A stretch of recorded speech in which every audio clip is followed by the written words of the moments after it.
Good morning विद्यार्थी मित्रों। चौथा चैप्टरना छेल्ला लेक्चरमां આપણે વિદ્યુત પ્રવાહધારિત ગુચરું સમાન ચુંબકીય ક્ષેત્રમાં મૂક્યું હોય તો એની પર લાગતા ટોર્કની ચર્ચા કરેલી। બે જુદી જુદી રીતે કરેલી। એક, ગુચરાનું સમતલ ચુંબકીય ક્ષેત્રની દિશામાં હોય એટલે કે ગુચરાનો ક્ષેત્રફળ સદિશ ચુંબકીય ક્ષેત્રને લંબરૂપે હોય તે સંજોગોમાં ટોર્કનું સૂત્ર તારવેલું। અને ગુચરાનું સમતલ ચુંબકીય ક્ષેત્ર સાથે કંઈક ખૂણો બનાવતું હોય એટલે કે એનો ક્ષેત્રફળ સદિશ અને ચુંબકીય ક્ષેત્ર વચ્ચે થીટા જેટલો ખૂણો હોય જે 0 કે 90 ના હોય એવી સ્થિતિમાં આપણે ટોર્કનું સૂત્ર તૈયાર કરેલું। અને જો ગુચરામાં n આટા હોય તો એ ટોર્કના સૂત્રમાં n વડે ગુણી કાઢવા। એ સૂત્ર આપણે જે તારવેલું છેલ્લે ટોર્કનું સૂત્ર, ટોર્ક ટાઉ બરાબર NIAB sin θ। n આટાનું ગુચરું હોય, એક જ આટો હોય તો આવું સૂત્ર આપણે લખેલું IAB sin θ, પણ n આટા હોય તો n વડે ગુણી કાઢવાના। આ સૂત્ર જો બીજી રીતે તમારે યાદ રાખવું હોય તો ગોઠવીને લખવાનું BINA બીના BINA sin θ, ખાલી યાદ રાખવા માટે। બાકી સૂત્ર આપણે આ રીતે લખેલું છે ઓલરેડી। અને આ લખેલા સૂત્રમાં NIA બરાબર શું? तो गुचरानी चुंबकीय डायपोल मोमेंट आ NIA जेने m वडे दर्शावे, गुचरानी चुंबकीय डायपोल मोमेंट। तो आनी आपणे चर्चा करेली बराबर। हवे दाखलाओमां जेटली थियरी आपणे शीख्या छे एने आधारे दाखलाओ जे गणवाना छे एमां उदाहरणनो दाखला नंबर 4.11 जुओ। हवे आ दाखलो एमां प्रश्न लगभग चारेक प्रश्नों आपने पूछा है अलग अलग, એટલે થોડો સમજીને પહેલા આપણે રકમ જોવાની। પાસ પાસે વિટારેલા 100 આટાવાળું 100 આટાવાળું 10 સેન્ટીમીટર ત્રિજ્યાનું એક વર્તુળાકાર ગૂંચરું 3.2 એમ્પિયર વિદ્યુત પ્રવાહ ધરાવે છે। એટલે પહેલા ત્રણ મૂલ્યો આપ્યા છે। આટાની સંખ્યા 100, ગૂંચરાની ત્રિજ્યા 10 સેન્ટીમીટર એટલે એને 10⁻1 મીટર એવું લખાય, સેન્ટીમીટરને મીટરમાં કન્વર્ટ કરીએ છીએ। અને પ્રવાહ આપે છે 3.2 એમ્પિયર। આટલા ત્રણ મૂલ્યો પરથી બે પ્રશ્નો પૂછ્યા છે કે પહેલો પ્રશ્ન, ગુચરાના કેન્દ્રમાં કેટલું ચુંબકીય ક્ષેત્ર હશે, એટલે બી કેન્દ્ર શોધવાનું છે પહેલો પ્રશ્ન, બી કેન્દ્ર। પછી બીજો પ્રશ્ન પૂછ્યો છે એની ચુંબકીય ડાયપોલ મોમેન્ટ કેટલી હશે, ચુંબકીય ચાક માત્રા એમ શોધવાના છે। પછી ત્રીજો પ્રશ્ન જો પછી આગળ પ્રશ્નમાં આપણને એવું કીધું છે કે ગુચરાને શિરોલંબ સમતલમાં એવી રીતે રાખ્યું છે કે જેથી તેના વ્યાસ સાથે એક રેખાસ્થ એવી સમક્ષિતિજ અક્ષ પર મુક્ત ભ્રમણ કરી શકે। ગુચરાને શિરોલંબ સમતલમાં એટલે ધારો કે આ બોર્ડનું સમતલ, ઊભું સમતલ શિરોલંબ સમતલ કહેવાય, એ સમતલમાં ગુચરાને આપણે રાખ્યું છે વર્તુળાકાર ગુચરું n આટાનું। અને કેવી રીતે ભ્રમણ કરે એવું રાખ્યું છે, જે તેના વ્યાસ સાથે એક રેખાસ્થ એવી સમક્ષિતિજ અક્ષ પર મુક્ત ભ્રમણ કરી શકે। વ્યાસ સાથે એક રેખાસ્થ એવી સમક્ષિતિજ અક્ષ એટલે ધારો કે આમ વર્તુળાકાર ગુચરું હોય તો આ એનો વ્યાસ થયો, એ અક્ષ પર એ ભ્રમણ કરી શકે, એટલે આવી રીતે ભ્રમણ કરે છે। 2 ટેસ્લા જેટલું નિયમિત ચુંબકીય ક્ષેત્ર એવી રીતે પ્રવર્તેલું છે, બાહ્ય ચુંબકીય ક્ષેત્ર, આ જે બી કેન્દ્ર શોધવાનું છે અલગ, આ બાહ્ય ચુંબકીય ક્ષેત્ર આપ્યું છે કેટલું, 2 ટેસ્લા જેટલું, એ એવી રીતે પ્રવર્તે છે કે જેથી શરૂઆતમાં ગુચરાની અક્ષ એક ક્ષેત્રની દિશામાં હોય, ગુચરાની અક્ષ છે એક ક્ષેત્રની દિશામાં હોય, ચુંબકીય ક્ષેત્રની અસર હેઠળ આ ગુચરું 90 જેટલું ભ્રમણ કરે છે। એટલે પહેલા θ બરાબર 0 હોય ને પછી θ બરાબર 90 થાય। તો પ્રશ્ન છે ગુચરાની પ્રારંભિક અને અંતિમ સ્થિતિઓમાં તેના પર લાગતા ટોર્કના મૂલ્યો કેટલા હશે, એટલે ટોર્ક શોધવાનું છે। બે ટોર્ક શોધવાના, τ1 એટલે પ્રારંભિક અને બીજું τ2 અંતિમ ટોર્ક। θ બરાબર 0 ની સ્થિતિમાં, θ બરાબર 90 ની સ્થિતિમાં। અને ચોથું, ગુચરું જ્યારે 90 કોણ પાસે પહોંચે ત્યારે તેની કોણીય ઝડપ કેટલી હશે, એટલે કે કેટલી કોણીય ઝડપ પ્રાપ્ત કરી હશે, ચોથો પ્રશ્ન। ઓમેગા શોધી કાઢવાનો છે, થીટા બરાબર 90 હોય ત્યારે, બરાબર. તો આટલો પ્રશ્ન છે. આપણને પ્રશ્ન થોડો મોટો લાગે પણ સહેલો છે. હવે બરાબર ધ્યાન રાખો, આ પહેલા 3 મૂલ્યો પરથી પહેલા 2 પ્રશ્નો શોધવાના છે. ગૂંચળાના કેન્દ્ર પર ચુંબકીય ક્ષેત્ર, બી કેન્દ્રનું સૂત્ર આપણે તારવેલું છે. પહેલો પ્રશ્ન, ગૂંચળાના કેન્દ્ર પર ચુંબકીય ક્ષેત્ર, એનું સૂત્ર આપણે આવું લખ્યું હતું, બી કેન્દ્ર બરાબર μ0I/2r, એક આટો હોય તો, અને n આટા હોય તો n વડે ગુણી કાઢવાના. એટલે અહીંયા n આટા આપ્યા છે, એટલે μ0NI/2r, જેમાં r એટલે એની ત્રિજ્યા, i એટલે પ્રવાહ, n એટલે આટાની સંખ્યા, કિંમતો મૂકી દેવાની. μ0 એટલે 4π, પાઈ એટલે 3.14, એટલે આ 4π થઈ ગયા. n એટલે આટાની સંખ્યા 100, પ્રવાહ કેટલો આપ્યો છે આપણને? 3.2 એમ્પિયર ભાગ્યા 2, અને r ની કિંમત 10⁻⁻1. આનું સાદું રૂપ આપીએ એટલે જવાબ. જો આ 2 અને આ 4, એટલે 2 વધવાના, ઉપર 2 વધવાના, પછી 3.2 અને 3.14 ગુણ્યા 2, આટલો ગુણાકાર કરવાનો છે.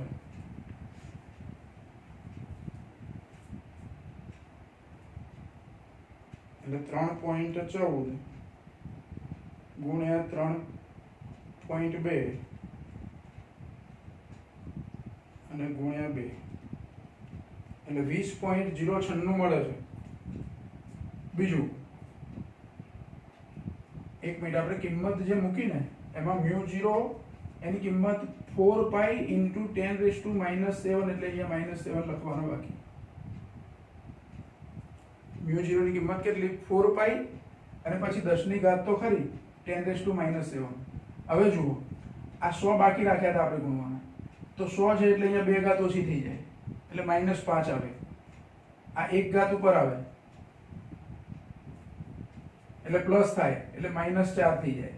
એટલે જુઓ, ફરી જુઓ જવાબ, આ બધાનો ગુણાકાર કર્યો, ગુણાકાર આવે આપણો 20.096, 20.096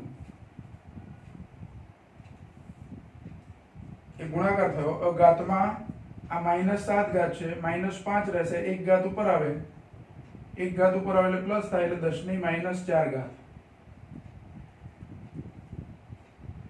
એટલે બી કેન્દ્ર બરાબર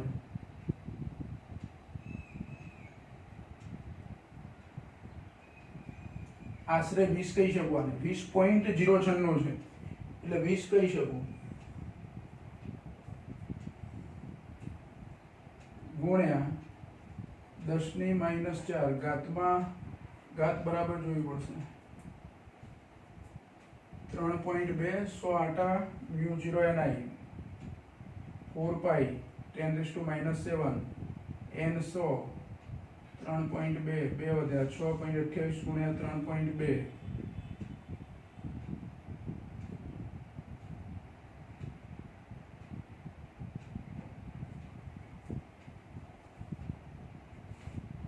બરાબર છે. 20 ગુણ્યા 10⁻⁻4 ટેસ્લા, અથવા 2 લખું તો 10⁻⁻3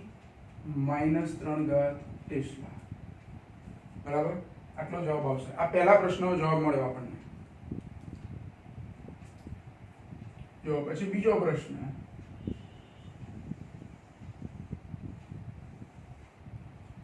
બીજો પ્રશ્ન છે બી. એમાં m એટલે ચુંબકીય ચાક માત્રા શોધવાની છે ગૂંચળાની, અને હમણાં જ આપણે બોર્ડ પર લખ્યું હતું m બરાબર NIA, ગૂંચળાની ચુંબકીય ચાક માત્રા.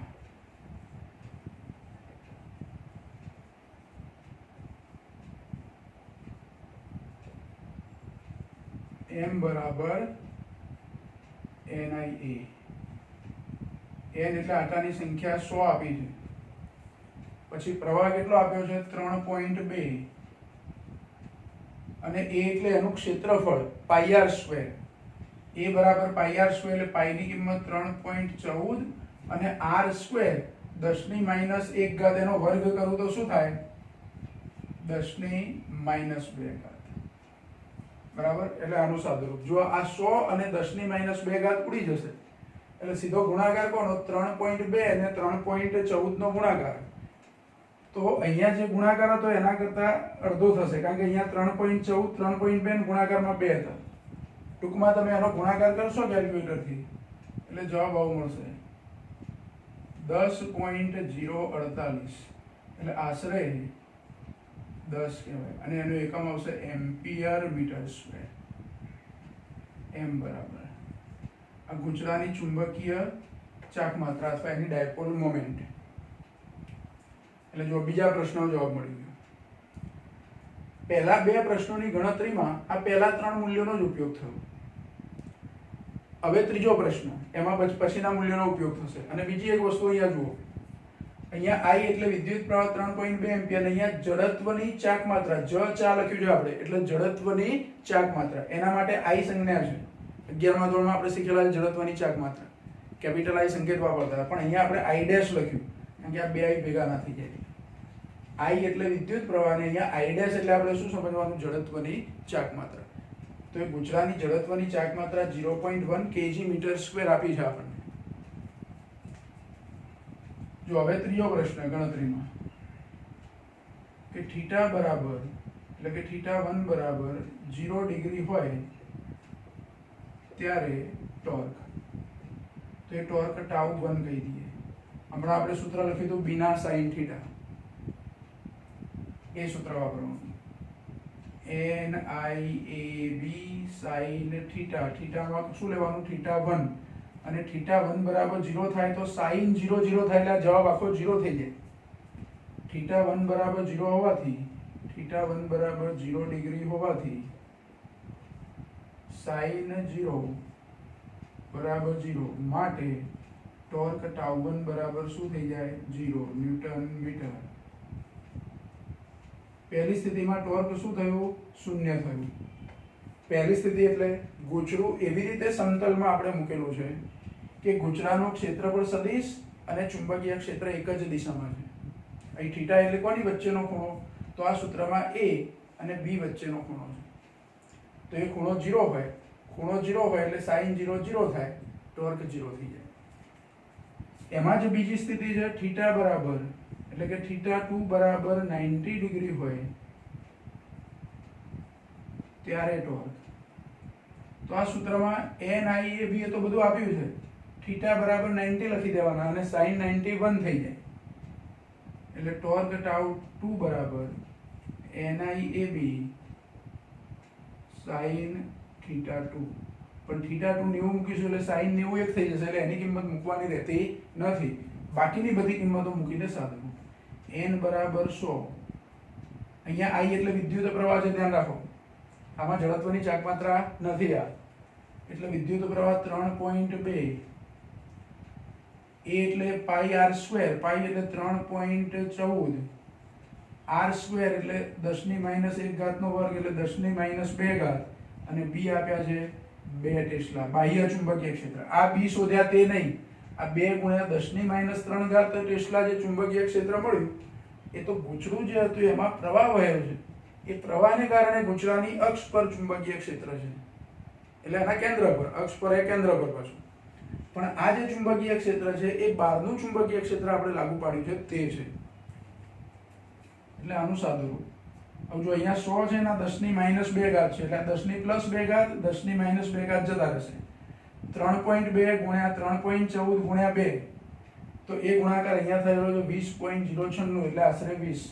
એટલે આ ગુણાકાર ટોર્ક τ2 બરાબર 20.096 એટલે આશરે 20 ટોર્ક 2 ન્યૂટન મીટર. અથવા આનો બીજો એકમ જૂલ લખી શકીએ આપણે. બીજો એકમ એનો શું કરી શકાય? જૂલ એવું લખી શકાય. એટલે જો બીજા પ્રશ્નનો જવાબ મળી ગયો આપણને. ત્રીજા પ્રશ્નનો A, B અને C. C માં બે પ્રશ્નો હતા, ટોર્ક 1 અને ટોર્ક 2. τ1 τ2 તો એ જવાબો આપણને મળી ગયા. હવે ચોથો પ્રશ્ન છે એમાં કોણીય ઝડપ શોધવાની છે. પણ કઈ સ્થિતિમાં? ગૂંચળાનો ક્ષેત્રફળ સદિશ ચુંબકીય ક્ષેત્ર સાથે 0 નો ખૂણો બનાવે તે વખતે નહીં.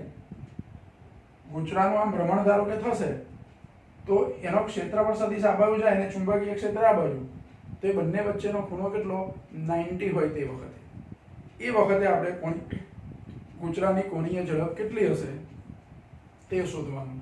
બરાબર. તો ચોથો પ્રશ્ન, થીટા બરાબર 90 ડિગ્રી હોય ત્યારે ગૂંચળાની કોણીય ઝડપ એટલે ઓમેગા શોધવાનું. હવે આપણે ચાક ગતિમાં ટોર્ક અને જડત્વની ચાકમાત્રા વચ્ચેનો સંબંધ અથવા ચાક ગતિ માટે ન્યૂટનનો ગતિનો બીજો નિયમ, જેમ રેખીય ગતિમાં ન્યૂટનનો ગતિનો બીજો નિયમ છે F બરાબર ma, એવી રીતે ચાક ગતિમાં ન્યૂટનનો ગતિનો બીજો નિયમ છે ટાઉ બરાબર I આલ્ફા. તો આ સૂત્રનો ઉપયોગ કરવાનો, જેમાં I એટલે જડત્વની ચાકમાત્રા, અહીંયા I એટલે પ્રવાહ નહીં, અહીંયા I એટલે શું? જડત્વની ચાકમાત્રા. તો એ સૂત્ર હું આવી રીતે લખું છું કે I આલ્ફા, પણ I ને બદલે હું શું લખીશ? I ડેશ ઇન્ટુ આલ્ફા બરાબર ટોર્ક. આમ તો ટાઉ બરાબર I આલ્ફા લખાય, પણ I આલ્ફા મેં ડાબી બાજુ લખ્યા, ટોર્ક જમણી બાજુ લખ્યું. આ સૂત્ર આપણે જાણીએ છીએ. જ્યાં આલ્ફા બરાબર શું? તો કોણીય પ્રવેગ છે, અને કોણીય પ્રવેગ એટલે કોણીય ઝડપનું અથવા કોણીય વેગનું, આ જે કોણીય ઝડપ છે એનું સમયની સાપેક્ષે વિકલન, એટલે d ઓમેગા અપોન dt આવું લખી શકાય. અહીંયા લખું કે જ્યાં આલ્ફા બરાબર d ઓમેગા અપોન dt અને ટાઉ બરાબર શું? તો mb sin થીટા. આપણે ni ab sin થીટા માં આપણે ni ab sin થીટા જે સૂત્ર લખ્યું છે એમાં ni એટલે ચુંબકીય ચાકમાત્રા, એની જગ્યાએ m લખી દો, ni એની જગ્યાએ શું લખી દો? m, અને b sin થીટા તો ખરા. તો આ બે કિંમતો અહીંયા મૂકીએ. જો બધા જે જવાબ મળ્યા છે એના નંબર આપી દઈએ. આ પહેલો નંબર, પહેલો જવાબ, પછી આ બીજો નંબર, પછી આ 3, આ 4, એટલે આ પરિણામ છે એને નંબર આપું 5. તો 5 ની અંદર આલ્ફા અને ટાઉની કિંમતો મૂકીએ તો હવે શું થશે? તો I dash d omega upon dt બરાબર ટાઉની જગ્યાએ mb sin થીટા, અને નંબર 6 આપું. હવે પાછું d ઓમેગા અપોન dt બરાબર હું શું લખી શકું? સહેજ ફેરફાર કરીએ છીએ આપણે, એટલે જુદી રીતે સહેજ લખવું છે. આ d ઓમેગા અપોન dt ને હું d થીટા વડે ગુણું અને d થીટા વડે ભાગું, સરખી સંખ્યા વડે ગુણતા અને ભાગતા કોઈ ફરક પડતો નથી. એટલે d omega upon d theta into d theta upon dt. જો અમે d થીટા વડે ભાગ્યા તો અહીંયા ગુણ્યા પણ ખરા, એટલે એકચ્યુઅલી વાસ્તવમાં તો આ શું થયું? d ઓમેગા અપોન dt જ છે. આ કિંમત અહીંયા હું મૂકી દઉં તો શું થશે? I dash d omega upon dt ની જગ્યાએ આટલું પદ મૂકું છું, અને આમાં d થીટા અપોન dt એને કહેવાય ઓમેગા. આ સૂત્ર આવું પણ લખાય. આ d omega upon d theta એમ ના એમ રાખવાનું, આની જગ્યાએ ઓમેગા લખવાનું. આ સાદો ગુણાકાર છે, સદિશ ગુણાકાર નથી. કયો ગુણાકાર છે? સાદો ગુણાકાર. તો d થીટા અપોન dt એટલે ઓમેગા થાય, કોણીય સ્થાનાંતરનું સમયની સાપેક્ષે વિકલન, એટલે કોણીય ઝડપ થાય, એટલે ઓમેગા લખાય. એટલે ઓમેગા પહેલો લખી દઉં into d omega upon d theta. તો આ omega d omega upon d theta એ અહીંયા આની જગ્યાએ લખી દઈએ. એટલે omega into d omega upon d theta બરાબર mb sin થીટા. જો આ જે સૂત્ર હતું ન્યૂટનનો ગતિનો બીજો નિયમ, એમાં યોગ્ય ફેરફાર કરીને આવું સૂત્ર લઈ આવે, આવા સ્વરૂપમાં લઈ આવે. હવે આ d થીટા ને આ બાજુ લઈ લઉં, એટલે sin થીટા ની જોડે આવશે d થીટા. તો સૂત્ર આવું થશે. હવે I dash omega into d omega બરાબર mb sin theta d theta. આ સમીકરણ જે બન્યું એમાં d થીટા ખાલી આપણે આ બાજુ લઈ લીધા, આમાં આ બાજુ ઓમેગા વેરિયેબલ કહેવાય, કારણ કે ડી ઓમેગા લખ્યા છે ને, એમાં ફેરફાર થાય એમ ઓમેગા બદલાય, એટલે સમય સાથે ઓમેગા બદલાય છે. આ બાજુ ખૂણો બદલાય છે. જેમ જેમ ગૂંચળાનું ભ્રમણ થતું જાય, થીટા બદલાય છે, તેમ આ બાજુ શું બદલાય છે? ઓમેગા બદલાય છે. તો આ બે વેરિયેબલ થયા. આ સમીકરણનું સંકલન કરવાનું, એટલે અહીંયા લખીએ સંકલન કરતા.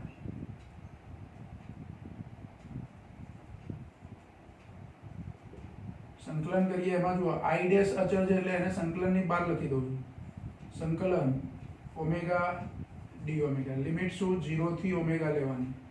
કેમ 0 થી ઓમેગા? તો શરૂઆતમાં t બરાબર 0 સમયે ગૂંચળું સ્થિર હતું, પછી જેવો પ્રવાહ પસાર કર્યો એટલે એનું ભ્રમણ ચાલુ થઈ ગયું ચુંબકીય ક્ષેત્રમાં. એટલે 0 સમયે કોણીય ઝડપ એની 0 હતી, અને જ્યારે થીટા 90 બને છે એટલે કોઈ t સમયે એની ઝડપ કેટલી થઈ જાય છે? ઓમેગા. તો 0 થી ઓમેગાની લિમિટમાં ડાબી બાજુ સંકલન. જમણી બાજુમાં m b અચળ છે એટલે એને સંકલનની બહાર લખીએ. સંકલન sin થીટા d થીટા. આમાં લિમિટ 0 થી 90 ડિગ્રી અથવા π/2 લખી શકો તમે. 0 થી 90 કેમ? તો t બરાબર 0 સમયે ગૂંચળાનો ક્ષેત્રફળ સદિશ અને ચુંબકીય ક્ષેત્ર એક જ દિશામાં હતા, એટલે થીટા બરાબર 0. અને જ્યારે ભ્રમણ 90 નું થાય છે ત્યારે અહીંયા લિમિટમાં 90 લખી દેવાનું. થીટા વેરિયેબલ છે એટલે એની કિંમત ડિગ્રીમાં હોય. બરાબર. હવે આ સંકલનનું સાદુરૂપ આપીને પછી કિંમતો મૂકવાની. જો i ડેશ એમના એમ રહેશે.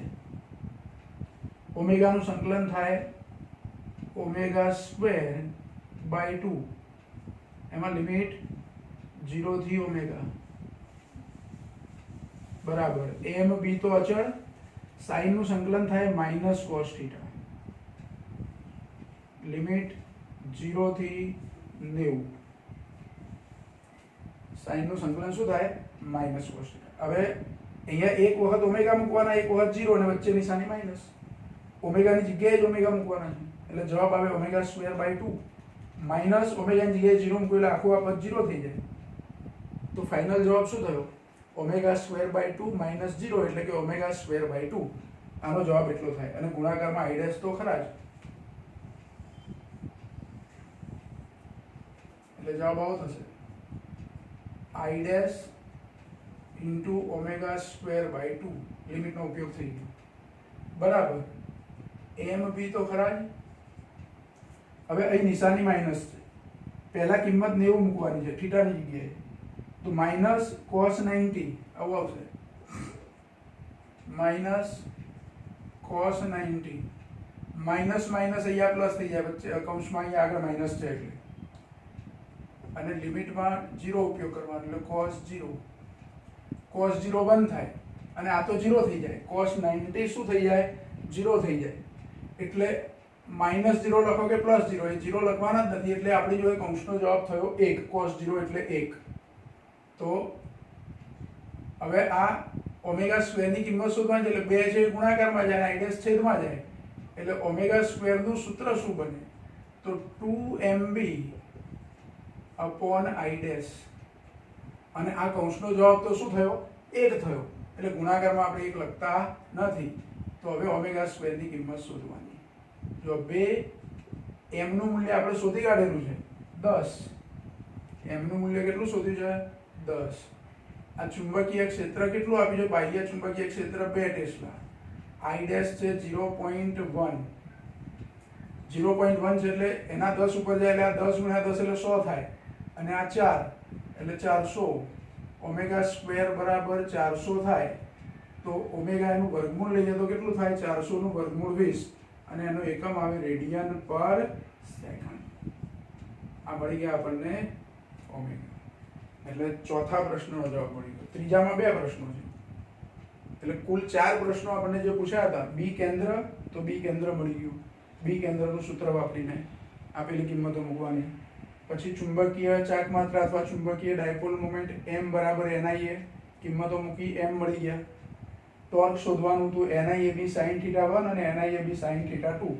એક સ્થિતિમાં ટોર્ક 0 મળ્યું, એક સ્થિતિમાં ટોર્ક મહત્તમ મળ્યું. જો આ મહત્તમ કહેવાય, sin 90 એટલે 1 એટલે આ જવાબ મહત્તમ થયો કહેવાય. આનાથી વધારે ટોર્ક હોઈ શકે નહીં આપેલા મૂલ્યો માટે. પછી ઓમેગા શોધવાના હતા, તો આ થોડીક વધારે ગણતરી આપણી થઈ. કે સૂત્ર બનાવવું પડ્યું આપણે, બરાબર. તો આ સૂત્ર ટોર્ક ટાઉ બરાબર આઈ આલ્ફા, આઈ એટલે જડત્વની ચાક માત્રા, એટલે એને આપણે આઈડિયા વડે દર્શાવ્યા છે.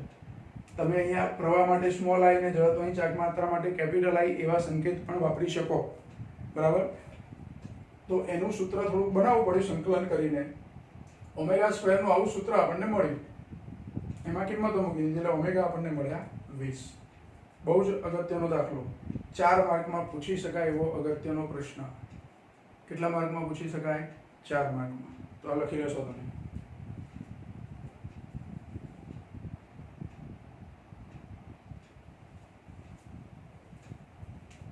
જો હવે સ્વાધ્યાયમાં દાખલા નંબર 4.9 આ પણ એક અગત્યનો પ્રશ્ન, પણ એકદમ સહેલો, 2 માર્કમાં પૂછી શકાય એવો પ્રશ્ન. અહીંયા જો લંબાઈ આપી છે, એક ગૂંચળું આપ્યું છે, પણ ચોરસ ગૂંચળું આપ્યું છે, અને ચોરસની બાજુનું માપ 10 સેન્ટીમીટર, એને મીટરમાં ફેરવે એટલે 10 ગુણ્યા 10⁻², એટલે કે 10⁻1 મીટર. 10 સેન્ટીમીટર બાજુવાળા એક ચોરસ ગૂંચળામાં આટાની સંખ્યા 20 છે. કેટલા આટા આપ્યા છે? 20 આટા. એમાંથી પસાર થતો પ્રવાહ 12 એમ્પિયર છે, અને બાહ્ય ચુંબકીય ક્ષેત્રમાં જે મૂક્યું છે એનું ચુંબકીય ક્ષેત્રનું મૂલ્ય છે 0.8 ટેસ્લા અથવા 0.80 ટેસ્લા. બુકમાં 0.80 એવું લખ્યું છે, આપણે 0.8 લખ્યું, કોઈ ફરક પડતો નથી. એ ચુંબકીય ક્ષેત્ર સાથે ગૂંચળાનું ક્ષેત્રફળ સદિશ જે છે એ 30 અંશનો ખૂણો બનાવે એવી રીતે મૂક્યું છે. ચુંબકીય ક્ષેત્ર અને ક્ષેત્રફળ સદિશ વચ્ચેનો ખૂણો કેટલો હોય? 30 ડિગ્રી. તો એ વખતે ગૂંચળા પર કેટલું ટોર્ક લાગતું હશે? તો હમણાં જે ટોર્કનું સૂત્ર વાપર્યું NIAB sin θ એ જ સૂત્ર, પણ એમાં એ એટલે શું? તો ક્ષેત્રફળ ગૂંચળાનું. આગળના પ્રશ્નમાં ગૂંચળું વર્તુળાકાર હતું એટલે ક્ષેત્રફળમાં આપણે πr² વાપરતા હતા. અહીંયા ગૂંચળું ચોરસ છે એટલે ચોરસના ક્ષેત્રફળનું સૂત્ર લંબાઈનો વર્ગ એટલે L ગુણ્યા L. આટલો ફેરફાર છે, બાકી કિંમતો મૂકીને સાદું. તો જો ટોર્કનું સૂત્ર કયું છે? ટોર્ક બરાબર NIAB sin θ. n એટલે આટાની સંખ્યા 20, i એટલે પ્રવાહ 12 એમ્પિયર, a એટલે લંબાઈનો વર્ગ એટલે કે 10⁻1 ગુણ્યા 10⁻1, અથવા તો 10⁻1 કરીને ઉપર વર્ગ કરી દો. આ લંબાઈ ગુણ્યા લંબાઈ લખ્યું આપણે. b એટલે જે ચુંબકીય ક્ષેત્ર આપ્યું છે તે 0.8 ગુણ્યા sin 30. sin 30 ની કિંમત ખબર હોય તો ડાયરેક્ટ લખી શકો તમે. sin 30 કેટલા? તો 1/2, એટલે આ 1/2. આ બધાનું સાદું. જો આ 2 છે ને અહીંયા 20 છે એટલે 10 થઈ જવાના. બીજું 0.8 છે ને આ 10, એટલે ગુણાકાર 10 અને 0.8 નો ગુણાકાર એટલે 8. 8 ગુણ્યા 12, 12 × 96, 96 ગુણ્યા 10⁻², એટલે કે 0.96. આટલું ટોર્ક થાય ન્યૂટન મીટર. પૂરો થઈ ગયો. આ તો 1 માર્કના MCQમાં પૂછ્યો હોય તો એ ચાલે એવો પ્રશ્ન છે. જો પછી એના પછીનો પ્રશ્ન લઈએ આપણે. હવે સ્વાધ્યાયમાં 4.9 પછી 4.10 છે, એ થોડો જુદો પ્રશ્ન છે, જે થિયરી આપણે શીખવાની બાકી છે. એટલે 4.11 લઈશું આપણે. હવેનો પ્રશ્ન લઈશું એ કયો લઈએ? 4.11.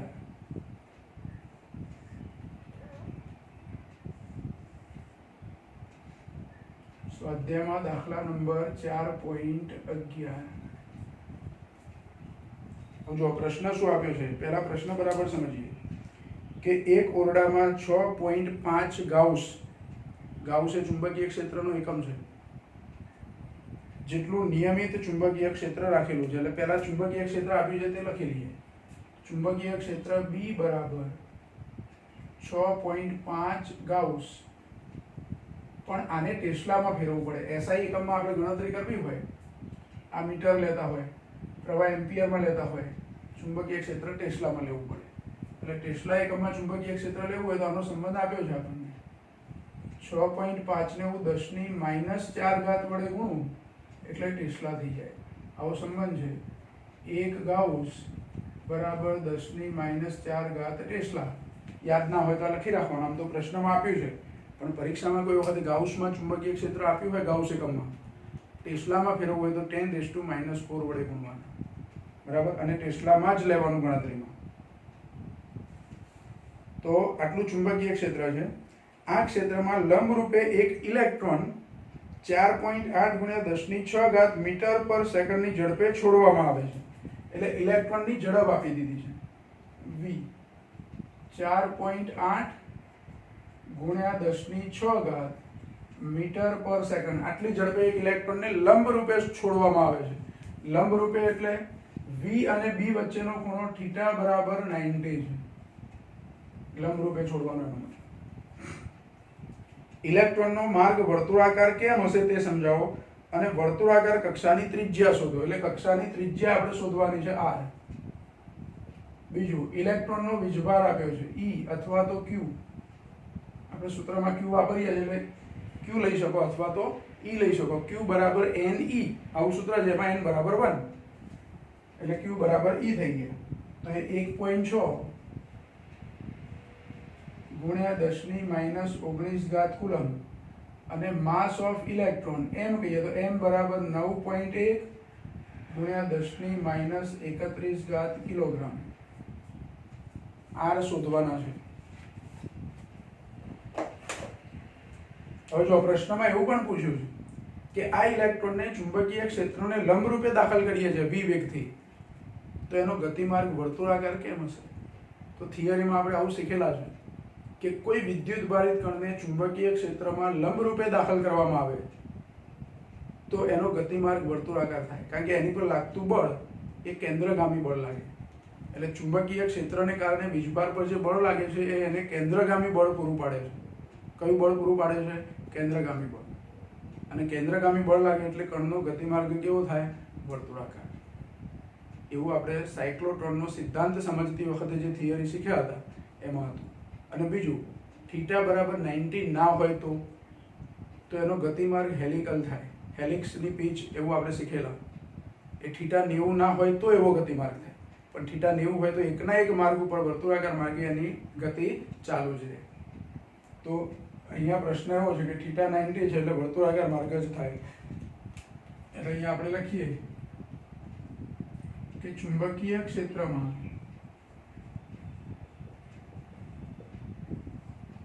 ઇલેક્ટ્રોન ક્ષેત્રને લંબરૂપે દાખલ થતો હોવાથી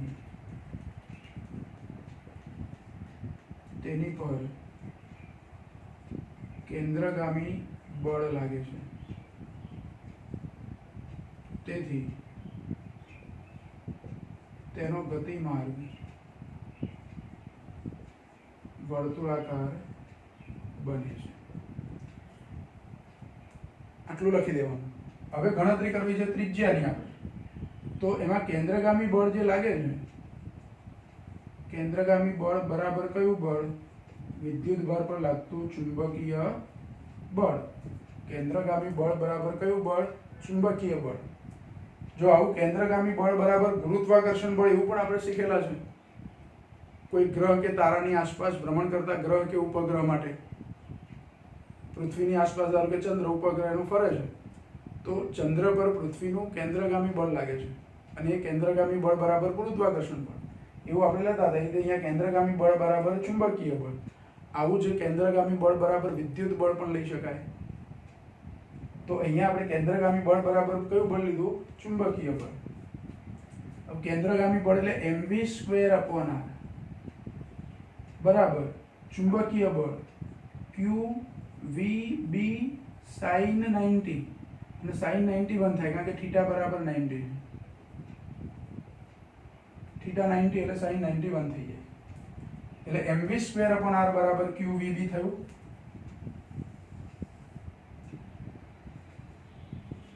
mv²/r બરાબર qvb. એક v જતા રહેશે. r શોધવા છે એને મારે કરતા બનાવી દેવાના. તો r બરાબર સૂત્ર શું થાય? mv/qb. q એટલે ઇલેક્ટ્રોનનો વીજભાર છે. જે q કે એ ગમે તે લખો ચાલે. તો હવે કિંમતો મૂકી દેવાની. m એટલે ઇલેક્ટ્રોનનું દળ 9.1 ગુણ્યા 10⁻31.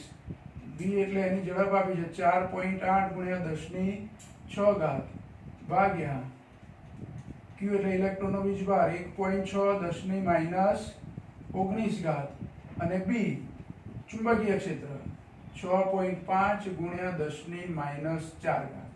આનું સાદુરૂપ આપવાનું. તો જો 9.1 ગુણ્યા 4.8 પછી ભાગ્યા 1.6 અને ભાગ્યા 6.5 એટલે 4.2 આવો જવાબ મળે છે. અને 10 ની ઘાત જે આવે તે r બરાબર 4.2 ગુણ્યા, હવે 10 ની ઘાતો જુઓ, 31 માઇનસ છે, 6 પ્લસ છે, 31 માંથી 6 કાઢો એટલે 10 ની -25 ગુણ્યા આ બધી માઇનસ ઘાત છે, ઉપર આવે તો પ્લસ થાય, 19 ને 4 23 એટલે 10 ની 23 ઘાત. તો જવાબ શું આવ્યો? 4.2 ગુણ્યા 10 ની -2 ઘાત મીટર, અથવા સેન્ટીમીટરમાં લખવું હોય તો 4.2 સેન્ટીમીટર. આ વર્તુળ ગતિમાર્ગની ત્રિજ્યા થઈ ગઈ. બરાબર? એટલે આપણો દાખલા નંબર 4.11 પૂરો થયો. દાખલા નંબર 4.12 જે છે એ આ જ ડેટા પરથી ગણવાનો છે, પણ ત્રિજ્યાને બદલે આવૃત્તિ શોધવાની છે. જો એ જે પ્રશ્ન આપ્યો છે આપણને 4.12 જો તમારે જો ચોપડી હશે કે સ્વાધ્યાય 4.11 માં વર્તુળાકાર કક્ષામાંના ઇલેક્ટ્રોનના ભ્રમણની આવૃત્તિ શોધો, અને શું આ જવાબ ઇલેક્ટ્રોનની ઝડપ પર આધાર રાખે છે? એ જણાવવાનું છે કે એની ઝડપ પર આધાર છે કે નહીં. એટલે શોધવાનું શું છે? આવૃત્તિ. વાસ્તવમાં 4.11 માં જ આપણને એવું કહી દીધું હોય કે ત્રિજ્યા અને એના ભ્રમણની આવૃત્તિ શોધો, તો 12મા પ્રશ્નની જરૂર જ નથી, મૂલ્યો આના જ છે. બરાબર? પણ નંબર અલગ આપે છે એટલે આપણે અલગ ગણીએ એને. દાખલા નંબર 4.12 એમાં બી કેટલા તો જે આપ્યા છે તેના તે જ 6.5 ગુણ્યા 10 ની -4 ઘાત ટેસ્લા. પછી ઝડપ, ઇલેક્ટ્રોનની ઝડપ 4.8 ગુણ્યા 10 ની 6 ઘાત પ્લસ છે મીટર પર સેકન્ડ. થીટા તો 90 છે જ, લંબ રૂપે દાખલ થાય છે. પછી ઈ અને એમ આપ્યા છે 1.6 10 ની -19 ઘાત કુલમ્બ, એમ એટલે 9.1 10 ની -31 ઘાત કિલોગ્રામ. આ મૂલ્યો પરથી એની આવૃત્તિ. જો આવૃત્તિ માટે ન્યુ સંકેત વાપરીએ છીએ આપણે, પણ પેલા v જોડે કન્ફ્યુઝન ના થાય એટલે f સંકેત પણ હું વાપરી શકું. આવૃત્તિ છે, આવૃત્તિ માટે સ્મોલ f લખો અથવા ન્યુ લખો, ચાલે. આપણે f લખીને ગણતરી કરીશું એટલે પેલા v અને ન્યુ માં કન્ફ્યુઝન ના થાય. હવે આ સૂત્ર તો આપણી જોડે તૈયાર જ છે. R બરાબર mv/qb, આ સૂત્ર તો આપણે જાણીએ જ છીએ કેન્દ્રગામી બળ બરાબર ચુંબકીય બળ પરથી. R બરાબર mv/qb, પણ v બરાબર r ઓમેગા થાય એટલે v ની જગ્યાએ શું લખી દઉં? r ઓમેગા/qb. કોના બરાબર? r બરાબર. તો ઓમેગા નું સૂત્ર શું બને? ઓમેગા ને કરતા બનાવો તો qb આ બાજુ જતા રહે, m છેદમાં જતા રહે, r ઉડી જાય. ઓમેગા ને કરતા બનાવીએ તો qb આ બાજુ લઈ જવાના, m છેદમાં જતા રહે, r નો લોપ થઈ જાય એટલે qb/m. પણ ઓમેગા તો કોણીય આવૃત્તિ અથવા કોણીય ઝડપ છે અને એના બરાબર લખાય 2πf. એટલે અહીંયા 2πf બરાબર qb/m. માટે f બરાબર શું થાય? qb/2πm. આમાં કિંમતો મૂકી દેવાની, જે કિંમતો આપી હોય જરૂર હોય એ કિંમતો મૂકી દેવાની. q એટલે ઇલેક્ટ્રોનનો વીજભાર 1.6 10 ની -19 ઘાત. b એટલે ચુંબકીય ક્ષેત્ર 6.5 ગુણ્યા 10 ની -4 ઘાત ભાગ્યા 2. પાઈ એટલે 3.14. m ઇલેક્ટ્રોનનું દળ 9.1 ગુણ્યા 10 ની -31 ઘાત. આનું સાદુરૂપ આપવાનું.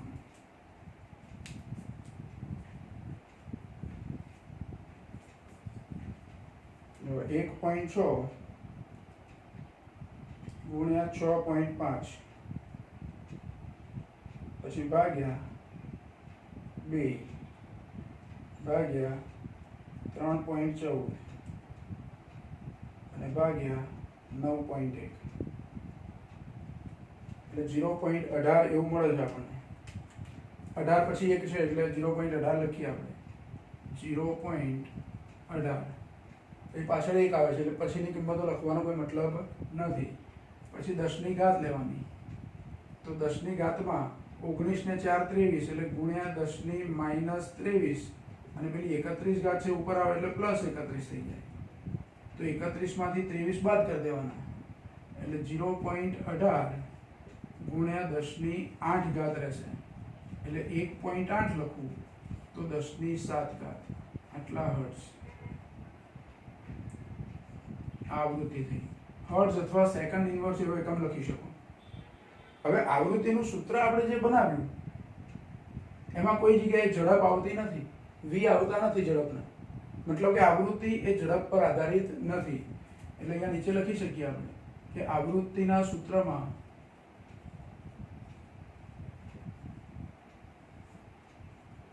ઇલેક્ટ્રોનની ઝડપ આવતી નથી, તેથી આવૃત્તિ એ ઝડપ પર આધારિત નથી. એટલે જે પ્રશ્ન એક વધારવાનો માંગ્યો હતો તે પણ આવી ગયું. આવૃત્તિના સૂત્રમાં ઝડપ આવતી નથી એટલે ઇલેક્ટ્રોન, અહીંયા આવૃત્તિ એ ઇલેક્ટ્રોનની ઝડપ પર આધારિત નથી. એટલે ખુલાસો થઈ ગયો એનો કે ઝડપ પર આવૃત્તિનો કોઈ આધાર નથી. બરાબર. ચલો તો આપણા દાખલા નંબર 4.9, 11 અને 12 સ્વાધ્યાયના 3 થયા અને એક દાખલો આપણે ઉદાહરણનો ગણ્યો જેમાં થોડી વધારે ગણતરી. તો આજનું લેક્ચર આપણું અહીંયા આપણે સ્ટોપ કરીએ.